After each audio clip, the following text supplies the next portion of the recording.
qual é a perspectiva cristã sobre namoro, sexo, casamento e tudo que diz respeito à vida a dois. Eu me chamo Jean Francesco e neste episódio eu vou falar muito sobre esse assunto. Está no ar o JFcast, o seu podcast de teologia cristã.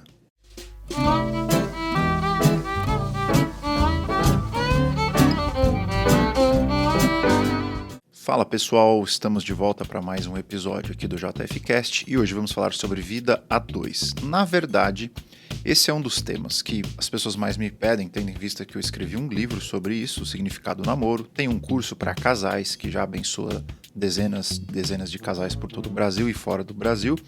E semana passada eu participei de um encontro online, uma live com um pessoal da Igreja Presbiteriana do Brasil, né, lideranças de jovens nacional, e eles me colocaram na parede, né, contra a parede, para eu responder dezenas e dezenas de perguntas. Ficou tão bom a minha participação nessa live que eu decidi cortar algumas partes e deixar aqui para vocês no podcast, tá ok? Então, se você está interessado em conhecer mais sobre o que eu penso sobre vida a dois a partir de uma perspectiva cristã, eu acho que você vai gostar muito do que você vai ouvir hoje aqui. Bom episódio para vocês!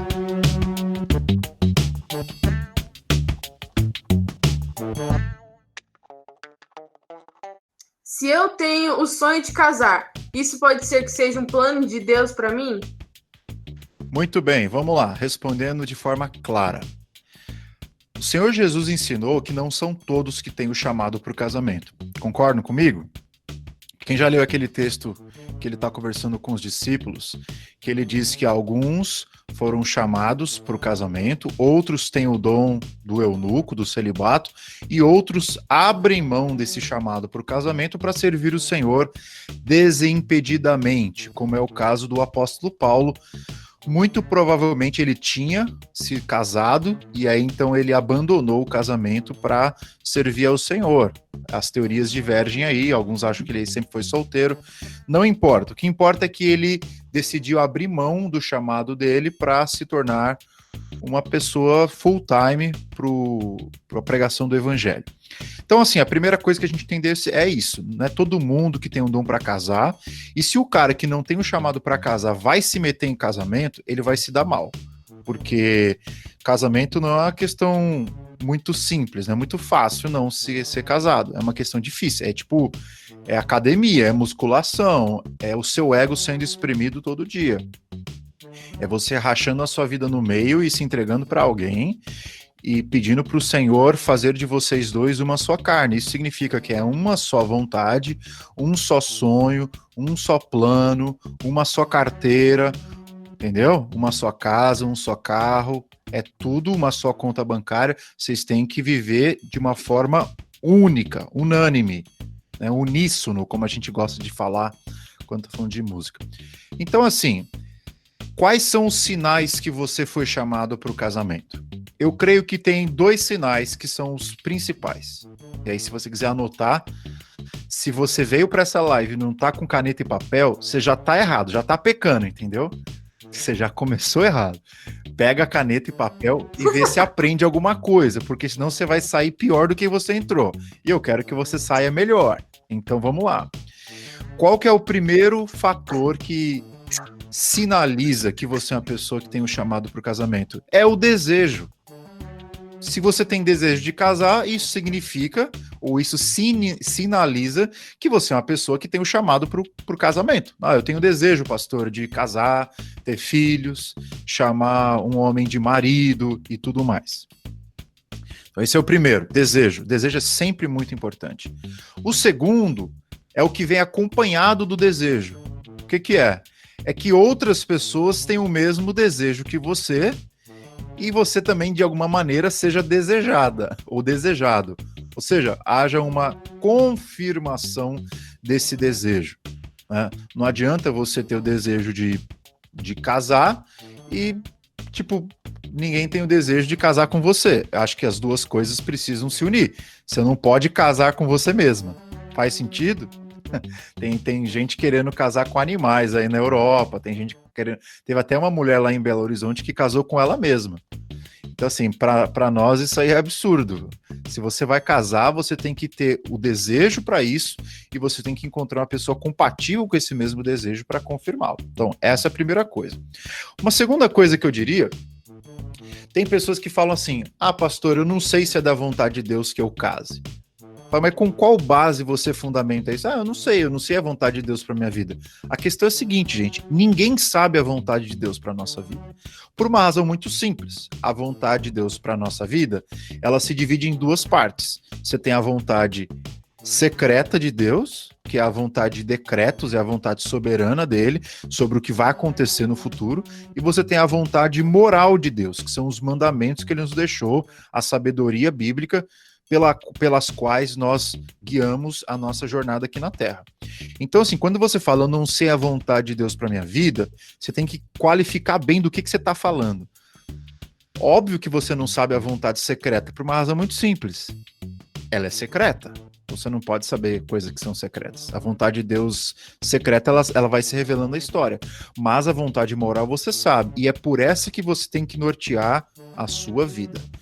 Procura saber quais são os princípios morais, quais são os elementos que norteiam a nossa escolha de uma pessoa. E a partir daí, você fundamenta o seu desejo que você tem e aí você encontra uma pessoa. Então, assim, não tem muita dificuldade. Tem o desejo? Tem gente interessada por você? Isso significa que Deus te chamou para o casamento. E é um sinal muito claro disso. Então, essa é a minha resposta.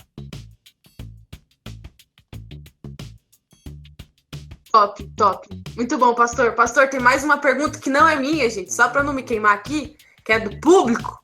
Vou ler aqui. Essa aqui é bem interessante, pastor, que talvez seja a minha também. Tem sido bastante difícil encontrar homens com atitude e iniciativa para falar o que quer. Essa aqui é... pastor, segura essa. Meu Deus do céu. Com quem quer... e quando quer. Então, a pessoa que escreveu, mulher, tenho medo de tomar essas iniciativas todas e perpetuar uma liderança pós-casamento. Faz sentido. Que vai ser muito difícil de reverter.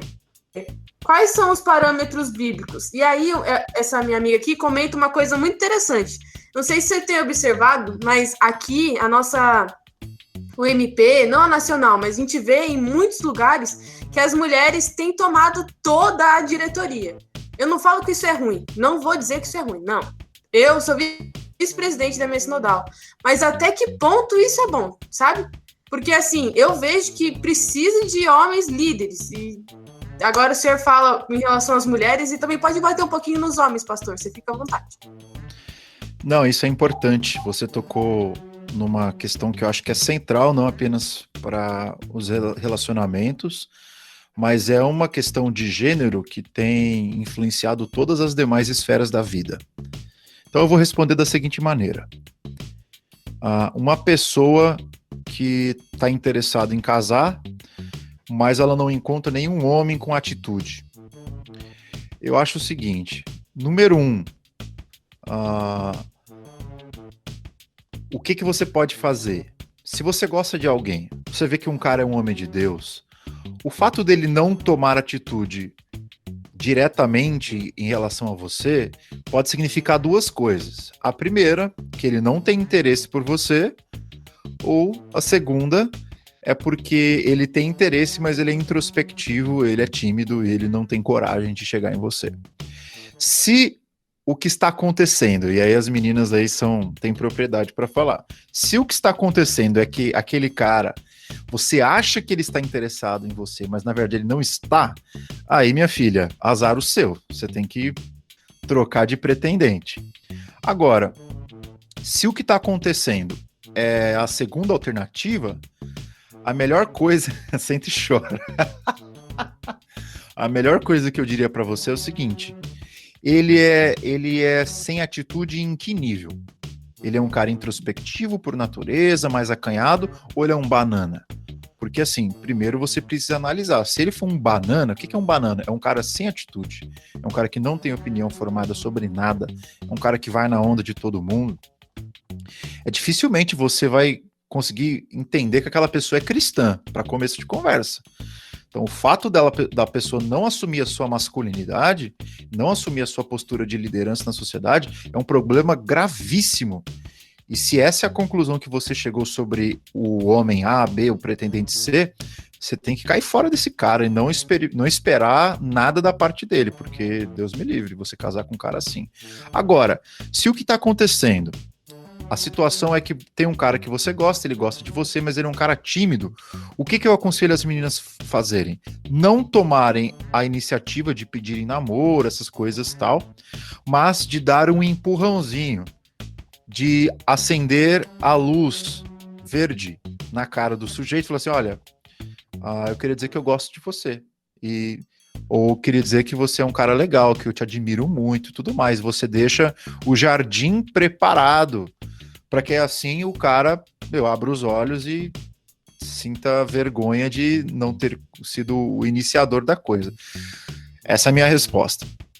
Agora, por outro lado, de fato, você tocou num problema, né, que, como eu falei, não afeta apenas os relacionamentos, afeta as lideranças no Brasil como um todo e no mundo também, que é essa falta de proatividade ou inércia masculina. Isso é um problema seríssimo.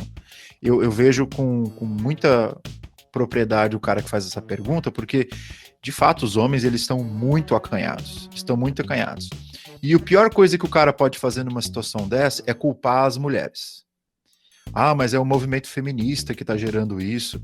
Não, o que gera o movimento feminista são homens bananas, não são mulheres feministas. Só existe feminismo porque existe falta de masculinidade. Se os homens fossem homens de verdade, não tô falando de macho alfa, de cara que não toma banho, não tô falando de selvagem, tô falando de homem, como Jesus Cristo. Se existissem homens de verdade na sociedade, nunca haveria necessidade de movimento feminista. Entendeu? Então a gente precisa consertar e parar de pôr culpa nos outros e começar a olhar no espelho, porque se falta atitude da parte dos homens, é uma coisa que a gente tem que consertar. E qual que é o único jeito de consertar? É a gente assumir que existem papéis masculinos na sociedade. E dentre eles, eu posso falar de alguns deles, mas dentre eles o principal é a liderança, especialmente na igreja e na família. A liderança na sociedade, existe mais polêmica se é um papel masculino ou não. Eu acho que há uma flexibilidade.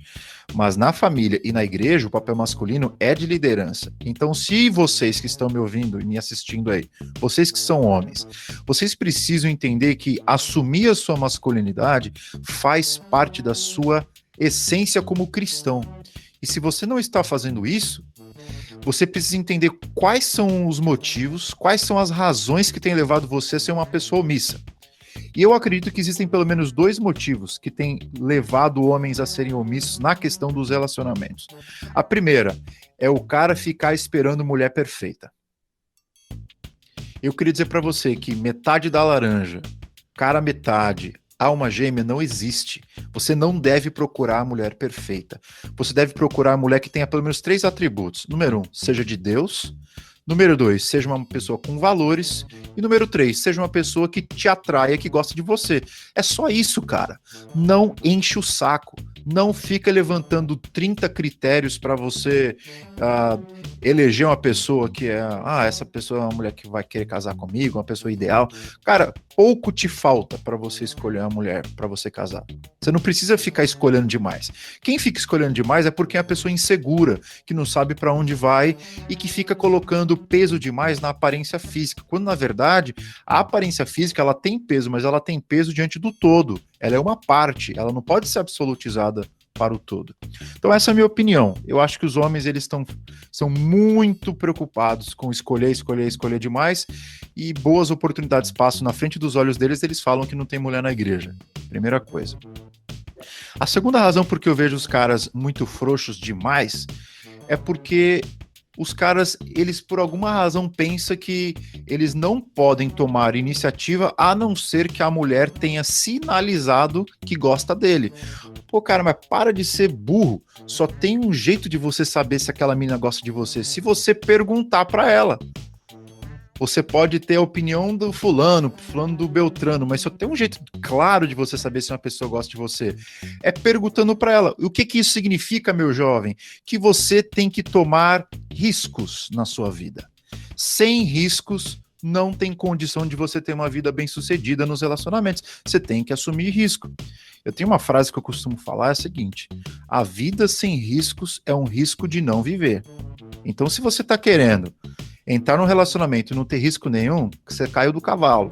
Então, você tem que tomar o risco, você tem que tomar atitude e sempre entendendo que a sua masculinidade passa por isso. E eu acho que, meninas, vocês não têm que correr atrás de homem, vocês podem dar uma força, se faz parte da personalidade daquele cara em especial, ser mais introspectivo. Agora, se for um banana, você tem que cair fora, ficar na tua e orar para Deus colocar um homem legal na sua frente, porque ficar casado 50 anos com banana é pior do que ficar solteiro. Heavy, próxima pergunta é uma pergunta mais pessoal, mas creio que vai ajudar muita gente também, porque vai saber quem mais está passando por essa situação. Quer dizer, pessoal não minha, tá, gente? Só para meus amigos não começarem a me zoar mesmo, porque eu não tenho moral mais aqui, tô vendo. Ó, a pergunta é o seguinte: estou no namoro há 2 anos e desde sempre planejamos nos casar, sem demorar muito tempo namorando. Mas meu namorado está acomodado financeiramente, né? Porque ele está acomodado com os pais e não se encaminha para a independência financeira. Devo ficar em alerta? Qual o meu papel como auxiliadora? E ela já é independente financeiramente, já. Então, deixa eu ver se eu entendi. Você tem um cara que tá meio no 0 a 0. Eles já namoram... eles namoram há 2 anos. A menina já é independente financeiramente. Só que o cara, ele depende dos pais e ele tá lá. Tipo, ele tá da hora, tô de boa, ele não quer, sabe? Sair da zona de conforto, sair da... Aí o que deve ser feito? Se deve ficar só em alerta, se deve... Como ela deve ser auxiliadora, o que ela deve fazer, entendeu? Entendi. Eu acho que ela tem que dar um checkmate nesse cara, né? Eu nunca sou radical a ponto de falar, termina. Não, eu não posso decidir nada por ninguém. Essa é a primeira coisa que eu aprendi no meu ministério pastoral, que o pastor, ele não tem que decidir pelas pessoas. O pastor, ele não deve decidir pela ovelha. O pastor, ele tem condições de dar direção para as ovelhas. O que eu diria nesse caso é o seguinte: você, mulher, pelo teor da pergunta, você está esperando que ele tome uma atitude e assuma o risco de ir para frente, né? Casar e financeiramente, olha, você usou uma expressão aí que eu entendo, mas eu não concordo, que é o negócio de independência financeira. Não existe vida em independência financeira. A gente corre o risco de ir à bancarrota o tempo todo. Eu conheço muitos amigos que eram bilionários, muitos não alguns. Caras são bilionários no mercado financeiro e com essa crise do coronavírus o cara perdeu 700 milhões do dia para a noite. Então não existe independência financeira. Existe trabalho, existe renda e existe boa gestão dos seus recursos. Para você casar, número 1, você não precisa ter estabilidade financeira, você não precisa ter independência financeira. Você precisa ter um trabalho que te permita ter os recursos mínimos para morar com a sua esposa e dar uma vida básica para ela. Com comida, com roupa e com um lugar para vocês morarem. É isso que é requisito de qualquer pessoa que vai casar. A Bíblia não fala que você tem que ter uma casa própria, ela não fala que você tem que ficar 30 anos engessando o seu orçamento num financiamento só porque você quer chamar casa própria de minha casa própria, que só vai ser sua depois de 30 anos, não se esqueça disso, que enquanto estiver financiada é do banco, não é sua.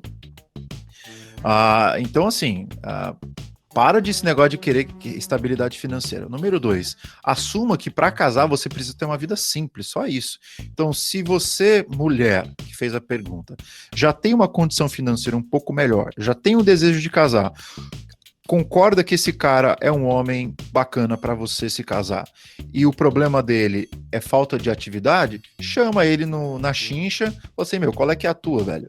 Você vai querer ficar namorando por mais quantos anos? Você vai querer virar o Bill Gates para casar? Qual que é a sua história? Toma uma atitude, do contrário a gente vai ter que ser mais enérgico. A minha opinião é essa, não é para terminar, é para conversar e para colocar as cartas na mesa, e eu acho que é isso. Às vezes é difícil uma mulher chamar um cara assim, né? Porque, baita bananada, né? O cara devia tomar consciência disso, né? Devia acontecer o contrário. O cara insistir em querer casar e a mulher falar, você tem certeza? Mas o caso aí é o contrário. Então eu acho que assim, toma uma atitude, fala com ele, coloca as cartas na mesa e fala, ou vai racha. Pesado. Choro e ranger de dentes hoje, gente, como a gente prometeu. Outra pergunta, pastor, que apareceu aqui no chat enquanto a gente falava isso. A pergunta eu acho que assim, qual momento que a mulher deve ser auxiliadora? Se ela deve ser sempre no namoro, ou somente no casamento, ou na vida, assim. Qual a opinião do senhor em relação a isso? A primeira coisa que a gente tem que definir o que é uma auxiliadora. Eu queria dizer primeiro para vocês, mulheres, que a auxiliadora na Bíblia não é uma mini escrava, tá bom? A auxiliadora na Bíblia não é uma mini escrava. O que significa auxiliadora? É uma mulher que está junto com o marido, suportando no sentido de dar alicerce à liderança dele. É isso. O que é uma auxiliadora? É uma mulher que reafirma, que admira e que enobrece a liderança do homem dentro do casamento. Isso não significa que só o homem tem que tomar as atitudes, isso não significa que só o homem manda, nada a ver, nada mais longe da verdade. Isso significa que vocês vão sentar para conversar o que é departamento de um, o que é departamento de outro, mas significa que você entende que há um propósito divino na constituição familiar, que Deus colocou responsabilidades últimas sobre o homem, que quem vai prestar contas diante de Deus sobre o seu relacionamento é o homem e não a mulher. Por mais que os dois tenham errado, é só você lembrar a narrativa de Gênesis 3. Quem pecou primeiro, foi a mulher ou foi o homem? Foi a mulher. Mas quem foi chamado a atenção primeiro? Foi a mulher ou foi o homem? Foi o homem. Porque o homem era o líder da relação e ele deixou aquilo acontecer. Então ele é o primeiro que Deus foi prestar contas. E é isso, quando você entende, eu sou uma auxiliadora no sentido de que eu estou no mesmo barco que ele, mas a minha função aqui é fazer com que o meu marido ele seja um bom líder. Que ele leve a gente para um lugar bom, que ele seja um cara responsável.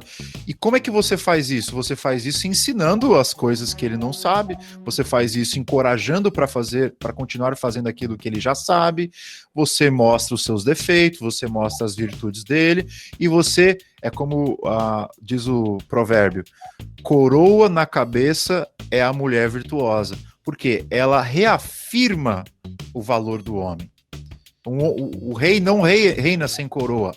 A mulher é justamente essa coroa, aquilo que dá sentido para a masculinidade.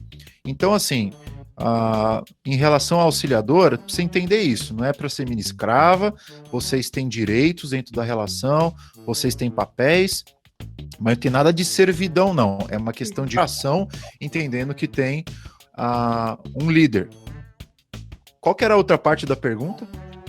E a gente entende que isso se inicia já no namoro, entendi. então, né? Isso, é muito inevitável que você já demonstre esse sinal de respeito, esse sinal de, enfim, de admiração pela pessoa que você está querendo casar antes. Mas, obviamente, que o jogo começa mesmo no casamento, porque a mulher namorada não deve nenhuma submissão ao namorado enquanto eles forem namorados. A submissão que você deve enquanto você está debaixo da casa dos seus pais é aos seus pais, pai e mãe. Quando vocês casam, aí sim você passa a viver debaixo da autoridade do seu marido. Enquanto isso não acontece, você dá os sinais dessa submissão virtuosa, dessa participação na vida dele. Enfim, e da mesma forma o homem. Ele não tem o direito de dizer nada. Eu queria que você fizesse isso. Não, você pede favor. Agora, no momento que vocês estão namorando, é legal você já dando sinais disso, né? Mostrando que, eu sou um cara responsável, então meus planos são esses, eu queria que você me ajudasse nisso, e por aí vai, entendeu? Agora, o jogo começa mesmo no casamento, mas ele já sinaliza antes. O Vitor Hugo falou, jogo é jogo, treino é treino. Acho que cabe bem no final dessa pergunta. Pastor, tem uma pergunta que eu vou juntar duas perguntas, na verdade, de dois adolescentes nossos. Estão nessa fase de, meu Deus, o namoro não vem e tá desesperado nessa fase. A gente tem até uma frase, né, do negócio da UPA, que vale a pena esperar. E aí tem um menino que... A menina deu uns sinais, só que aí ele foi e ela tá se esquivando, aí ele quer um conselho, ele quer saber o que o senhor acha sobre isso, se ele continua, se ele sai, se ele somente sente e chora. E tem umas meninas também que estão perguntando que o senhor dê dicas e dê como se preparar, como viver nessa fase que não tá namorando, mas tem esse desejo e quer ser uma pessoa melhor para quando tiver a oportunidade já, sabe, ser bom e saber lidar com todas as situações. Legal. Então, a primeira coisa ela já fez, ela discerniu se ela tem o desejo ou não, se ele tem o desejo ou não. Essa é a primeira coisa que eu comecei a live falando. A segunda coisa é a pessoa entender que solteirice é uma bênção. Eu acho que não entender isso é um grande erro da nossa geração. Nossa geração acha que ficar sozinho é maldição. Ficar sozinho quando você é adolescente, jovem, é uma coisa boa, porque sozinho no sentido de não estar em nenhum relacionamento. Solteiro, não sozinho de se isolar numa ilha deserta sem ver ninguém. Por quê? Porque você tem a capacidade de desenvolver as suas habilidades, a sua profissão, seus estudos e amadurecer como pessoa. E eu só tenho realmente um conselho para quem tá solteiro e tá em busca de namoro. Sabe qual que é o segredo para encontrar um namorado? É não buscar um namorado. É você investir em você mesma. É você investir na sua cabeça e ser uma mulher inteligente.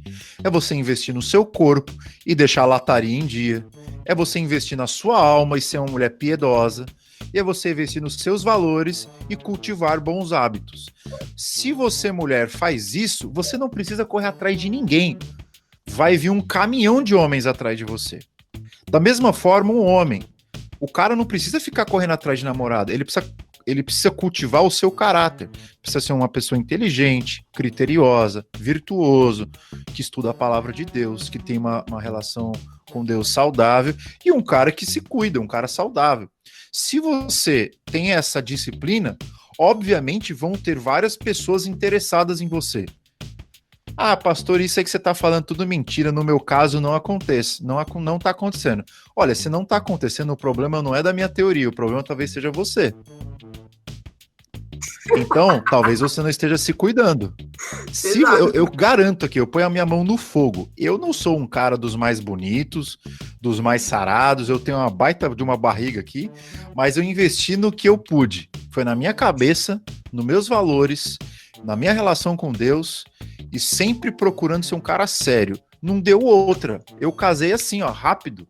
E eu acho que se você é um cara sério, você é um cara estudioso, você é uma pessoa que ama a Deus do fundo do seu coração e tá se cultivando, tá investindo no seu amadurecimento, é óbvio que se você tem esse desejo de casar, isso vai acontecer uma hora ou outra. Você só precisa ficar tranquilo. Tá bom? Então isso vale tanto para homem quanto para mulher. O problema, sabe o que é? As pessoas elas ficam buscando o relacionamento e esquecendo de desenvolver a sua própria personalidade. E é isso que é o problema. E aí a pessoa fica anos e anos e anos numa busca sem fim, uma busca interminável e nunca chega a lugar nenhum. Então o segredo para encontrar um namorado, uma namorada para casar é não buscar. Por isso que eu acho que esses encontros de namorados é a pior coisa que existe no mundo, porque é antinatural. Você meio que é igual aqueles cultos de milagres dessas igrejas heréticas aí. Você marca a agenda para o milagre acontecer. Meu Deus do céu, ser milagre é justamente porque não tem agenda. É o extraordinário. É aquilo que está fora do ordinário. Então você não pode, da mesma forma que você não pode agendar um milagre, você não pode agendar um amor. Ele acontece, é vínculo, é relacionamento, é contato, são olhares, é convivência. Tá entendendo? As pessoas misturam muito as coisas. Assim, não é testemunho meu, gente, mas eu posso complementar que ir nas coisas da UMP, ir nas coisas da UPA, rola casamento. Mas não é aquilo que o pastor falou, entendeu? Que você vai naquele evento, naquela hora, naquele momento, no pisca. Não é no pisca, entendeu? Não é que vai acontecer no pisca. É porque são possibilidades, mas não quer dizer que o milagre vai acontecer lá. Entendeu? Próxima pergunta, pastor. Recebi aqui. O que o senhor fala sobre diferença de idades? Legal, enfim, né? Pelo fato de eu ter escrito um livro sobre isso, e agora eu tenho um curso de noivos também, que tem vários alunos já, eu tenho mais de 50 alunos nesse curso de noivos. Eu tenho recebido cada história, e uma das histórias que eu recebi recentemente tem a ver com um rapaz que ele tem 19 anos e ele está noivo de uma mulher de 38. Eita! E aí virou uma coisa doida, né? Com a família, os pais eram meio contras e tal. E aí o cara veio me perguntar, isso quando eles eram namorados ainda. E aí, pastor, o que eu faço? O que eu faço para convencer meus pais que a minha pretendente é uma pessoa legal, que vale a pena, independente da diferença de idade? Aí o que eu respondi para ele é o seguinte, a primeira coisa, você precisa entender bem claramente se essa relação é boa mesmo para você. Antes de tentar convencer os seus pais, você precisa convencer a você mesmo. A si próprio. Do contrário, você vai tentar convencer os seus pais de uma coisa que nem você mesmo está ciente. E aí eu perguntei para ele, me dá 3 razões do porquê a diferença de idade não vai interferir na relação de vocês. E aí ele falou, não, porque eu sou um cara que comecei a trabalhar muito cedo, então eu nunca tive problema com esse negócio de maturidade, eu com 19 anos já tô trabalhando desde os 14, e o cara foi falando tal. E ela é uma mulher que ela, pelo que ele disse, né, embora ela seja uma mulher já com uns 30 e poucos anos, ela tem uma cabeça muito parecida com a dele, tem os mesmos objetivos e tudo mais. O cara tinha 19. Então ele foi falando várias coisas, né, de que é uma mulher de Deus e tal, que ela não via problema. Aí eu perguntei, o que ela acha sobre filhos? Não, ela quer ter filhos, tal. Então uma das coisas que a gente vai ter que decidir no início do casamento é, casou, já tem que engravidar, porque se ela tá com 39, 38, sei lá, se você quer ter filhos com ela, você não pode esperar muito tempo. Do contrário, ela não vai ser mãe, ela vai ser direto bisavó dos seus filhos. Entendeu? Então são coisas que você tem que pesar na balança e ser racional. Tá entendendo? Tem que ser racional, tem que fazer perguntas inteligentes. Do contrário, você vai se levando só pelas emoções e vai deixando o negócio pegar fogo. Quando você viu, você casou com uma pessoa e todos os sonhos que você tinha, você não vai poder realizar. Então, assim, na medida que você coloca os pesos, os custos, porque assim, qual que é o ideal? Na minha opinião, o ideal é que você case com uma pessoa que esteja mais ou menos, é igual a eleições, né? Com a margem um pouco para cima, um pouco para baixo, né? A margem relativamente baixa. Por quê? Porque isso vai fazer com que vocês tenham mais compatibilidades e vocês possam envelhecer juntas e continuarem casados para sempre. Do contrário, eu falei até para esse rapaz, olha, se ela tá com 38, 39, vocês vão ficar casados, vamos supor, há alguns anos, provavelmente ela vai morrer antes de você e você vai ter que casar de novo. Você já parou para pensar nisso? Nossa, eu nunca tinha parado para pensar nisso. Então essa é a hora de você pensar quando não está casado, porque depois que casa não é para pensar mais nada, é para você permanecer casado, entendeu? É uma união indissolúvel.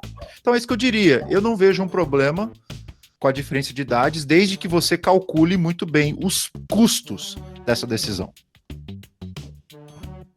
Top. Acho que o senhor postou sobre isso, né, no Instagram? Devo ter postado, é tanta pergunta que me fazem. Pastor, tem mais uma. Quer dizer, quantas perguntas o senhor pode responder ainda? Que a gente tem várias aqui. Manda aí, velho. Tá tudo em quarentena aqui também. Então tá de boa. O que o senhor diz sobre oração para namorar, oração para casar? Porque assim, a gente tem um meio que um limbo, assim, que a gente estava entendendo nessa pergunta, que é tipo assim, até que ponto? Porque a galera às vezes só quer orar, aí como seria essa oração? Senhor meu Deus, que dê certo, amém? Como seria assim, sabe? Olha, a primeira coisa que eu diria é o seguinte, orar nunca é uma coisa que o diabo vai te recomendar fazer. Então, oração nunca é uma coisa ruim. Se tem uma coisa boa, é orar. Então, assim, orar nunca faz mal. Então, quero que você entenda muito claro. O problema qual é? é que tem situações na vida, entenda muito bem o que eu vou falar para você não distorcer minhas palavras e sair falando mal de mim por aí. Tem algumas situações na vida que são tão claras e evidentes que você não precisa orar para saber qual que é a vontade de Deus. Por exemplo, você tem duas opções de emprego. Uma que é para você dar calote em alguém e a segunda, para ser honesto, você não precisa orar para saber.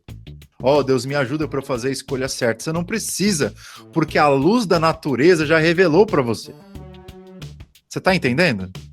Deus, ele fala conosco de duas maneiras na Bíblia. Na vida como um todo. Ele fala por vias ordinárias e por vias extraordinárias. Quais são as vias ordinárias? São aquelas que ele já registrou na Escritura e no senso comum, tá certo? É a sabedoria humana. A sabedoria humana, ela tem muita coisa da sabedoria de Deus. E em segundo lugar, você tem a sabedoria, vamos dizer assim, uma revelação extraordinária, que é quando você ora e aí você sente no seu coração alguma coisa que você acha que veio de Deus e olha, eu vou pular fora disso aqui. Ou uma pessoa que te aconselhou e foi voz de Deus para você. Então o meu ponto é, orar é bom. O problema é quando você já sabe o que você precisa saber e mesmo assim você fica enchendo o saco de alguém falando vamos orar, quando na verdade o que você devia falar, vamos namorar, vamos casar e pronto. Tá entendendo? Tem igrejas que levam esse negócio tão a sério que teve um caso que eu tratei recentemente, o pastor pediu pra menina ficar orando 6 meses distante do rapaz. Só para entender, para Deus confirmar. Nossa, quando voltou nem gostava mais dele. Para Deus dele, confirmar, né? Se era aquela mesma ou não. Aí eu falei assim, meu Deus, que conselho mais acéfalo, para ser bem soft, né, na minha crítica. Não faz sentido nenhum. Então, eu acho que é por aí. Oração é bom demais, mas você precisa entender que Deus deixou alguns sinais que você não precisa orar necessariamente. Então, você, por exemplo, olhou a menina, ela é uma mulher de Deus, ela tem, sei lá, as qualidades físicas que você gosta, sem ser uma Gisele Bündchen, não precisa. Ela tem planos e sonhos que são compatíveis com os teus, vocês são amigos, vocês têm boa prosa, boa conversa, enfim, vocês estão num momento bom na vida de vocês. Eu acho que é o seguinte, cara, você ora, Deus me dá sabedoria, eu vou tomar uma atitude. Você toma atitude, ponto. Agora, você ficar criando a ilusão de que você vai orar por 6, 7, 8 meses, que Deus vai te responder, Deus ele não responde o óbvio quando o óbvio já está direto na tua cara, entendeu? Pesado, pastor. A gente achou pesado essa. Mais uma sobre oração e resposta de Deus. O chat aqui, uma pessoa falou assim, como discernir a diferença entre persistência e teimosia? Então, juntar essa pergunta com uma oração unilateral. Por exemplo, eu tô orando, eu não, tá, galera? Só pra vocês não entenderem errado. A pessoa lá tá orando, aí ora, aí não sabe se é persistência dela ou é teimosia, de não tá dando certo, ou continuarei orando porque, pode dar certo, entendeu? Tô tentando. Olha, eu acho assim. É porque se eu falar na primeira pessoa, dá para entender. Amigos, entendam que não sou eu. Por exemplo, pastor, vamos lá. Eu tenho uns amigos muito bons, pastor. Isso aqui vai estar no Instagram daqui a pouco. Eu quero nem ver o que vão estar falando, mas tá tudo bem. Assim, a pessoa tá orando. Só que ela não vê resposta, talvez, da outra parte. Entendeu? Aí até que ponto é teimosia dela continuar orando, falar assim, Deus, por favor, não sei o quê, e até Entendi. Que ponto é perseverança, tipo assim, forte e corajosa. Eu acho que eu tenho uma resposta. Não, fica à vontade, pastor. A minha resposta é a seguinte: vale a pena orar até o ponto de você não se iludir pensando que somente aquela pessoa pode ser uma pessoa ideal para você. Porque tem gente que pensa isso. Top. Tem gente que fala, se não for aquele cara, não vai ser mais nenhum. Está amarrado em nome de Jesus. Eu repreendo esse espírito de burrice da sua parte. Entendeu? Porque Deus, ele criou um mundo com bilhões de pessoas que podem dar certo com você. Por que você minimaliza as opções em uma pessoa? Não existe isso, gente. Eu casei com a minha esposa, glória a Deus, amo essa mulher, me deu um filho maravilhoso, sou feliz demais. Agora, poderia ter sido com outra. Tem um monte de mulher abençoada no mundo. A gente fica com esse romantismo barato de 99, dizendo, se não for aquela lá, não vai ser mais ninguém. Isso é conversa. Pesado, pastor, muito pesado. Meu Deus, deixa eu ver se tem pergunta no chat, Rev, só pra... tem uma boa, pastor. Eu gosto do senhor falando desse assunto, que você é muito direto e reto. Eu não mando recado pra ninguém, não. Eu falo o que eu penso. Não, pastor, amém, a gente ama isso. Deixa eu até ler a pergunta aqui, ó, que ela é pesada, pastor. Eu li, pessoa que perguntou, não é nada pessoal não, mas é porque eu gosto da resposta do pastor pra essa pergunta, entendeu? Aí eu já li pensando assim, o pastor vai responder de uma forma da hora. É errado não querer ter filhos, pastor? Legal, essa é uma pergunta que me fizeram bastante essa semana, por incrível que pareça. E foi uma das questões que eu discuti com a minha esposa, conversei com ela essa semana e a gente tem a mesma opinião. Inclusive, uma das aulas do meu curso de noivos, a gente fala exatamente sobre isso. É uma das últimas aulas, qual é a hora certa, a hora ideal de ter filhos. Tá lá no nosso curso de noivos. Eu penso o seguinte, o que leva uma pessoa a querer casar e não ter filhos? Você consegue me falar uma razão bíblica, sábia, uma razão altruísta, uma razão que tem algum embasamento sólido, teológico, para uma decisão dessa? Eu, particularmente, não consigo encontrar, a menos que a pessoa tenha um problema de esterilidade, a menos que a pessoa tenha um problema congênito e ela não possa ter filhos. Entendeu? Agora, se a pessoa tem plena capacidade de ter filhos e tem um desejo de casar, eu acho a coisa mais estranha. Agora, se for uma pessoa do mundo, eu nem entro em discussão, tá? Se for uma pessoa que não tem Cristo no coração, eu nem começo o papo. Eu já subentendo que aquela pessoa não tem o Espírito Santo, ela nem vai entender o que eu tô falando. Agora, se eu tô falando com cristãos, assim, eu não vou dizer que é pecado, tá bom? Eu vou aliviar aqui. Eu não vou dizer que você está em pecado. Eu vou dizer que a sua cosmovisão cristã tá muito bagunçada. Por quê? Filhos faz parte do conceito de família cristão. Então, se você quer casar para não ter filhos, para que casar? Vai ser só amigo da pessoa. Né? E outra, quem é você para dizer que você não quer ter filhos?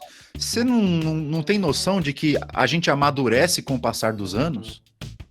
Né? Minha esposa, por exemplo, você não tem ideia. Quando a gente casou, ela falou, não, eu quero ter 1 filho, 2 no máximo, agora já tem que 4.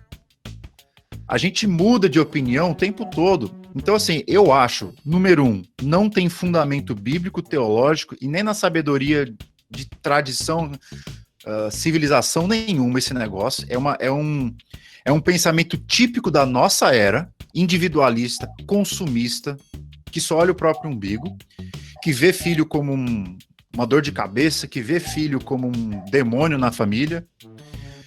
E eu não vejo como uma pessoa pode justificar isso diante de Deus, assim, matrimônio, conceito de família, é marido, esposa, filhos. Eu acho estranho. Se tiver uma pessoa na minha igreja que tem esse pensamento, eu vou dizer assim, irmã, não vou dizer que você está em pecado não, mas eu vou dizer que você precisa ler muita coisa. Você precisa ler muita Bíblia, você precisa orar demais, porque é muito estranho, não faz muito sentido com a lógica natural das coisas. Até porque, Thalita, imagina, você quer casar com alguém e você não quer ter filhos, nem o cara, vocês chegaram num consenso. Pô, vocês vão fazer sexo a vida toda usando preservativo? Ó, que vida miserável. A vida sexual miserável. Vai ficar chupando bala com papel até quando? Terrível. Entendeu? Até no aspecto sexual, isso não é você não desfruta o máximo que Deus deu para você. Esse é o ponto. Você não desfruta o máximo que Deus te deu. Então, a minha opinião, eu acho que tem gente que discorda. Eu tenho opiniões bem radicais quanto a isso. Sabe por quê, Thalita? Porque a maior parte desses hábitos recentes, não quero ter filho, eu quero planejar quantos filhos eu vou ter, tudo isso só existe a partir da década de 60. Da década de 60 para trás, eu vou dizer algumas coisas aqui que pode escandalizar você. Nenhum cristão, nenhuma família planejava quantos filhos eles iriam ter. Eles diziam, faça a tua vontade, ó Senhor, quanto o Senhor quiser, o Senhor manda. Esse negócio de planejamento familiar é uma questão muito recente, da década de 60 para cá, como as organizações internacionais querendo decidir quantos filhos você tem que ter para controlar o crescimento demográfico do mundo. Então não tem nada a ver com a minha fé isso aí. Agora, se você quiser basear um planejamento familiar a partir de leis ou de conselhos baseados na prudência, eu acho que vai ser melhor por causa disso. Ok, o importante é as suas motivações. As motivações que levam você a decidir A, B, C. Se for consumismo, individualismo, você vai bater de frente com a minha opinião. Sim. O pastor, mais uma pergunta bem interessante. Qual o tempo que o senhor acha, assim, tempo máximo? Eu sei que não tem, mas assim, o que o senhor orienta em relação a isso de tempo de namoro, sabe? Eu não tenho tempo, né, como você bem disse, mas eu acho que você tem que pensar algumas coisas para falar, não, agora a gente vai... Quando é hora de falar, não, vamos casar. Número 1, você já tem convicção de que aquela pessoa gosta de você, aquela pessoa é para casar. Número 2, você já tem a convicção que tem o mínimo suficiente para sustentar um ao outro. E número 3, vocês estão de mútuo acordo que o próximo passo é o casamento. É só isso. Mas e o mestrado? Mas e o doutorado? Não precisa disso. Mas e a casa própria? Eu vou viver de aluguel. Vai viver de aluguel. Qual o problema? Entendeu? É coisa simples, cara. Sim. É tão simples que dá até dor de cabeça de ficar tentando explicar uma coisa tão simples. Você gosta de alguém, é de mútuo consentimento que vocês querem se casar, tem os recursos básicos, tem o apoio da família, mais ou menos, tá bom, cara. Não precisa concordar com tudo que seus pais falam, não. A minha sogra, por exemplo, queria que a gente esperasse mais. Falei, sogrinha, adiós, eu aqui que vou tomar as rédeas da coisa aqui. Eu quero casar, ela também, e é isso que importa. Nós temos mais de 18 anos e a gente não vai esperar fazer um mestrado, doutorado, porque, e aqui eu não quero soar arrogante para com os nossos pais, nós temos que dar toda a honra e toda a admiração a eles, mas os nossos pais, eles sofreram tanto que eles querem nos privar do sofrimento, pedindo para a gente casar com 35, com 40 anos, depois de ter dinheiro, que eles acabam nos prejudicando. Porque se eles se tornaram pessoas dignas, foi por causa do sofrimento. Agora, se eles nos tirarem a crise, se eles nos tirarem o sofrimento, eles não estão nos tirando apenas a dor, eles estão nos tirando a oportunidade de crescer. E o crescimento vem pela crise, vem pela dificuldade. Um parêntese agora. Sim, um parêntese, eu acredito que isso tem acontecido cada vez mais com a nossa sociedade, né? Porque antes, o reflexo na gente. Aí tem uma geração mais nova ainda que está sendo privada de mais sofrimento ainda. Tanto que eu estava conversando hoje com uma amiga minha, uma coisa simples. Brincadeira de acampamento. Como as coisas estão sendo cortadas agora, tipo, isso não pode, porque isso não pode, porque isso não pode. E você vai criando uma geração muito mais assim, não me toque, não me rele, não me deixe crescer e já me deu o caminho sem sofrimento, do que uma geração forte que entende para onde está indo, como está indo e, sabe andar. Então eu acho que é exatamente isso, sabe? Privar de muito sofrimento também não é bom, não. Então, eu tenho aquela visão de que o namoro que Deus curte é o namoro curto. Agora, se você começa a namorar com 14 anos, como que esse namoro vai ser curto? Vai casar com 15? Uhum. Com 17? Não, você vai namorar no mínimo 10. É por isso que eu falo, se você quer namorar com 15 anos, você tem que planejar o casamento com 19, com 20. Do contrário, quanto maior for a durabilidade do seu namoro, menor será o seu comprometimento com Deus, menor será, enfim, o tempo para você se dedicar às suas próprias coisas, ao trabalho, tá? Você vai ficar lá tentando sustentar o namoro. Então, a minha opinião é o seguinte, cara, cuida da sua vida, trabalha, vai estudar. Quando você tiver um mínimo de maturidade, sei lá, tá com uns 22, 21, 19, 20, aí sim, cara, começa o namoro, namora 2, 3 anos e casa. É a minha opinião. Ou até mais cedo, eu tenho vários casos de gente que tava com 26 anos aí, o cara já sabia o que queria da vida, já tinha os recursos mínimos, já tinha planos e sonhos do que ele queria fazer, namorou 6 meses, 7 meses, já conhecia a pessoa e casou. Eu acho que A nossa sociedade está muito doente, as pessoas são muito inseguras, as pessoas não sabem para onde ir, elas estão perdidas. E me dói no coração constatar que dentro da igreja as pessoas estão tão perdidas quanto do lado de fora. Isso é vergonha para nós. Se a gente tivesse um pouquinho mais de raciocínio, de leitura bíblica e um pouco mais de honestidade para falar dessas coisas, com seriedade, com autoridade, a gente estaria dando exemplo para a sociedade. Eu acho que a gente está melhor, mas podia estar muito mais. Sim, concordo. Pastor, então já emendando, tem uma outra pergunta também sobre a galera chegando ao próximo dos 30, tanto homens quanto mulheres que ainda não namoram, não encontraram ninguém, não casaram. A galera tá querendo conselhos em relação a isso, sabe? O que fazer, como fazer. A gente já entendeu que não é pra ir no encontro da costela perdida, né? Porque o milagre não tem hora marcada, mas o que o senhor aconselha? Eu aconselho que você, assim, a quarentena tá sendo um desafio, né, para essas pessoas também, né? É tipo assim, pô, o cronômetro tá continuando a rodar e eu tô parada. E eu tô aqui parada. O que eu diria é o seguinte, eu vou fazer só um adendo do que eu já falei. O que eu falei foi, não corra atrás de namorada, não corra atrás de namorado, invista em você mesmo. É aquela teoria do Carlos Drummond de Andrade, ou esqueci o nome do poeta agora, que é, cuida bem do seu jardim, as borboletas uma hora vão ser atraídas a ele, é muito simples. Ou, você joga comida podre no chão, as moscas vêm. Então, assim, não tem como essa teoria falhar. É só você cuidar bem de você. Agora, como é que você faz isso? Aí eu vou fazer o adendo. O adendo é, viva a vida ordinariamente, faça tudo o que você tem que fazer, vai para a escola, vai para a faculdade, vai para o trabalho, vai para a igreja e seja uma pessoa produtiva. Faça muita coisa. Canalize os seus esforços em produzir, agregar valor para as pessoas. Entendeu? Seja na igreja, seja no seu trabalho. E é muito difícil que, se você tem esse desejo, tá sendo essa pessoa produtiva, você é uma pessoa séria, é assim, cara. Ou tem alguma coisa errada com a sociedade inteira, ou tem uma coisa errada só com você. E por eliminação, eu acho que tem alguma coisa errada com você, entendeu? Não, pastor, fala um negócio pro senhor. Tá difícil situação, viu? Xandão ontem, parênteses, gente. Xandão ontem tava falando, não sei pra quem, que eu não lembro quem que era. Você vem pra São Paulo, que vai arranjar um marido pra menina, pastor. O que eu tenho de amiga solteira, assim, não tá escrito, tá entendendo? Tá complicado, pastor. Volte logo pro Brasil pra fazer umas conferências, pastor, pelo amor de Deus. Mais uma pergunta, pastor. Eu também já sei a resposta do senhor em relação a isso, mas a galera não sabe. E a pergunta é, a questão do beijo no namoro, qual a opinião do senhor?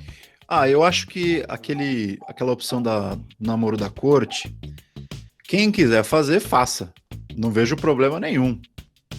Eu quero namorar, mas eu não quero beijar, eu quero só estar perto dos familiares, eu não quero passar tempo sozinho, eu quero casar rápido, beleza. Agora, se você quer fazer corte para mostrar para todo mundo que você é fera, que você é santo, eu acho que é bobagem. Não vejo problema nenhum dar beijo no namoro.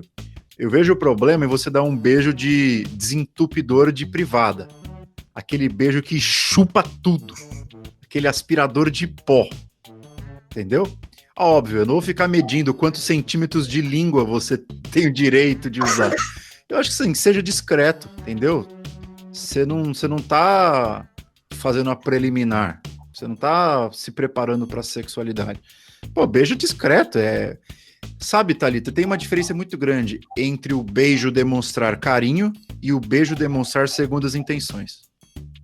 E vocês sabem quando cruzaram o sinal vermelho ou não. Você sabe, a tua consciência vai te dizer.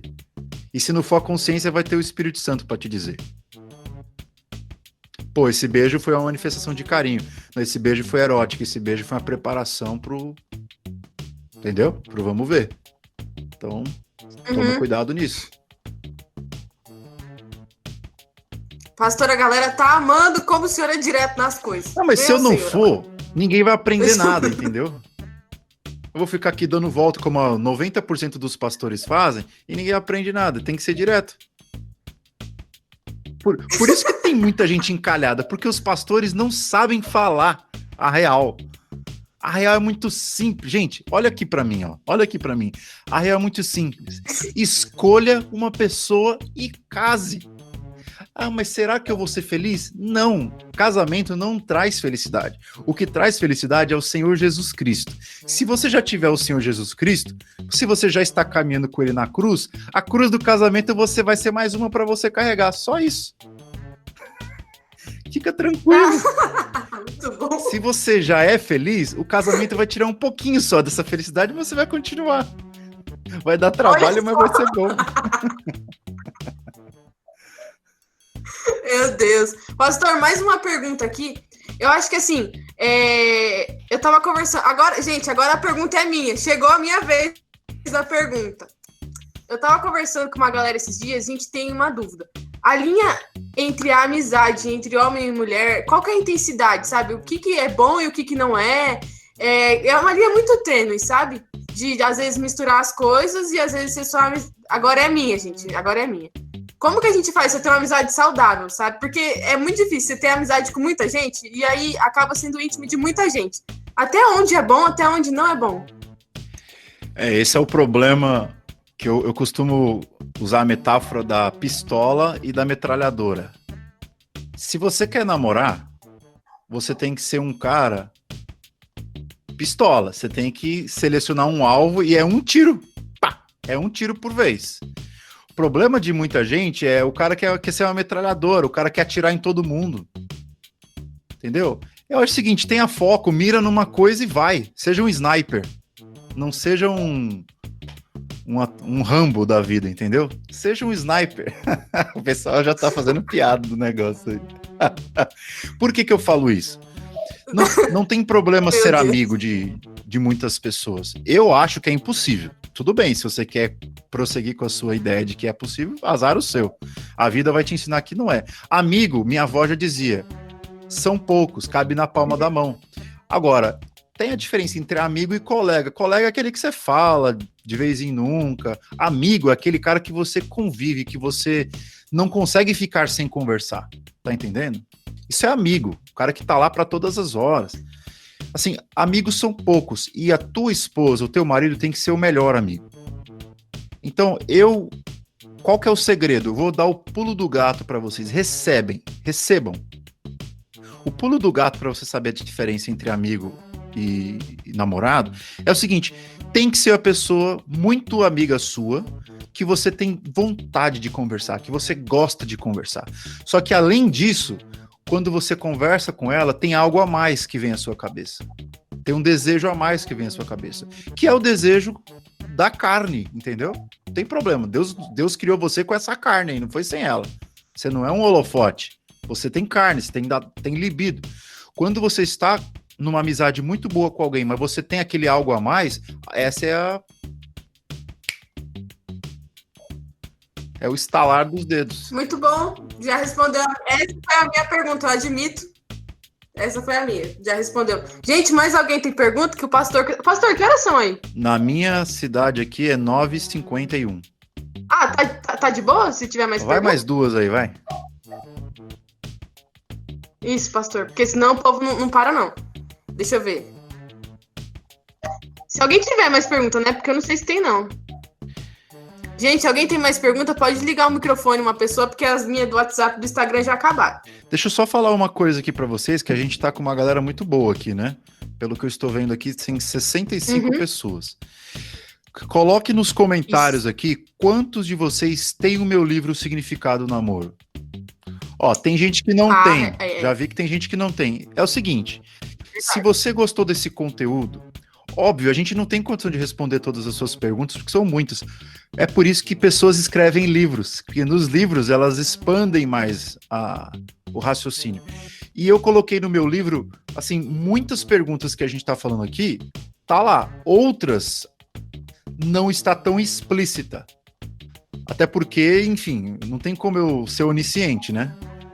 Saber responder tudo. Mas muita coisa tá lá. Se você tem o interesse de continuar essa conversa comigo, se você quiser me levar para a sua casa e ler o que eu escrevi, você pode encontrar o meu livro lá na Amazon, ou você fala direto comigo. Me segue no Instagram, @hojeanfrancesco, e eu vou passar o link para você comprar o livro físico. Só tem, acho que tem menos de 40 exemplares, tá esgotado, não vende em lugar nenhum. Eu tenho 40 exemplares só. Se você me pedir, eu vou te dar prioridade. Fala, eu tava na live lá da UMP, tá bom? Porque eu acho que isso vai ajudar muito vocês, tá? Porque muita gente fica com dúvidas e não sabe para onde ir. Galera, não tem jeito, ó, olha aqui para mim. Você quer crescer na sua vida? Não adianta ficar recebendo papinha mastigada dos outros. Você precisa se dedicar, tirar o escorpião do bolso, ler bons livros e sair dessa sua preguiça. E crescer. Não tem como a sua cabeça crescer se você não colocar ela para pensar. É igual o músculo, né? Você vai na academia, o músculo, para ele crescer, precisa doer. A cabeça também. Ah, mas eu não consigo terminar um livro. É porque a sua cabeça é flácida, mano.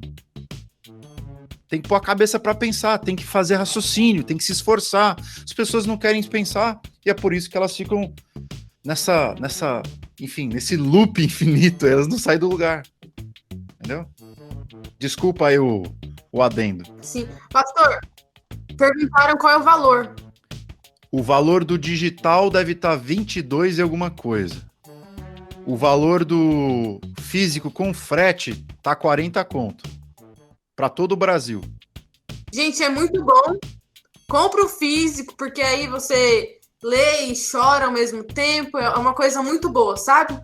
Muito boa mesmo. Eu comprei e é top. Muito top. Heavy, tem mais uma pergunta só então e a gente finaliza. O que o senhor diz sobre namoro à distância? A pergunta também não é minha, tá, galera? É dos colegas aqui.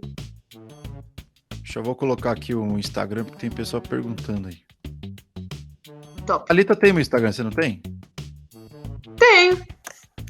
Ó, vou colocar aqui nos comentários, tá? O que eu acho de namoro à distância? Isso. Pô, essa pergunta muita gente me faz. Eu acho que eu até gravei um vídeo sobre isso. Não coloquei no YouTube, se eu não me engano, mas posso até colocar. Gravei com a minha esposa. Eu acho que namoro à distância, como qualquer tipo de namoro, pode acontecer duas coisas: dar certo ou dar errado. Para dar errado é muito mais fácil do que para dar certo. Por quê? Porque namoros à distância, se você está morando num país, a pessoa está em outro, você está morando numa cidade, a pessoa em outro. Se você não tiver intencionalidade, ou seja, você conversar com a pessoa, estabelecendo quando vai ser a data que nós vamos acabar com essa relação à distância, o namoro não vai para lugar nenhum. Namoro não vai para lugar nenhum. Fisicalidade não pode ser substituída por virtualidade.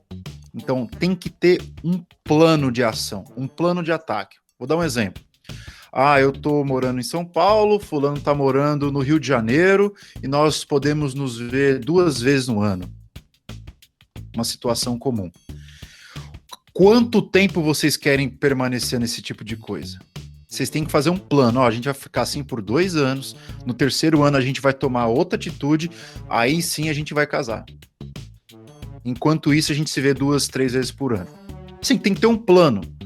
Quando o negócio dá certo, é por essa causa. É porque eles tinham um plano e eles tinham uma aliança, um acordo. Quando acabar esse processo aqui de distância, a gente fica junto, a gente casa. Então, esse é o que dá certo. O que dá errado é o seguinte: você fica lá no chat com a pessoa, video calling, no telefone.